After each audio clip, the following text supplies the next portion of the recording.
చేస్తాం కదా రోజు. దేహం మీద దుమ్ము, తోలి, వాసన, అవన్నీ జిడ్డు అవన్నీ ఉంటాయి కదా, ఏం చేస్తాం మనం? సోప్తో పెట్టుకుని క్లీన్ చేసి స్నానం చేస్తాం.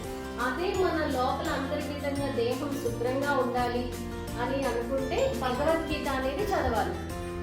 ఓకేనా? క్షేత్ర యుద్ధంలో పాండవులు కౌరవులకి అది యుద్ధం జరుగుతుంటుంది కదా, ఆ టైంలో అర్జునుడికి శ్రీకృష్ణ పరమాత్ముడు చెప్పేదే భగవద్గీత.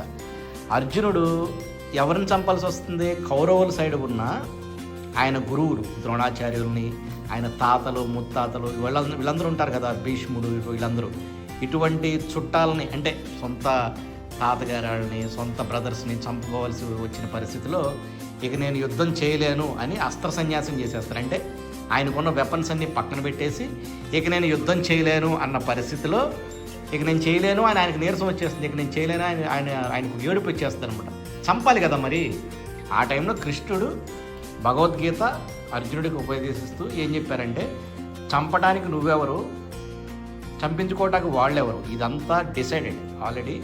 దాన్నే డెస్టినీ అంటారు కదా అలా మనకి ఇంగ్లీష్లో. అంటే ఆల్రెడీ మనం ఒక పర్పస్ మీద భూమి మీదకి వస్తాం.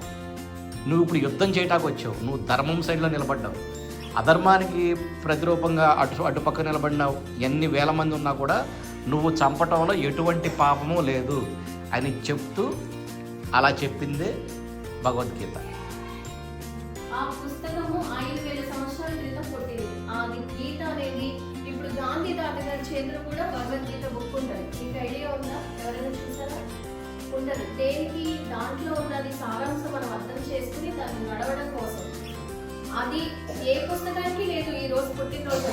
భగవద్గీత అనేది గొప్ప గ్రంథం కాబట్టి శ్రీకృష్ణుడు అర్జునుడికి సంబోధించాడు కాబట్టి దానికి ఒక పేరు వచ్చి ఈ రోజు ఒక డే అని చెప్పి ఈ రోజు భగవద్గీత పుస్తకానికి మనం పుట్టినరోజు చేసినట్టు చేయాలి.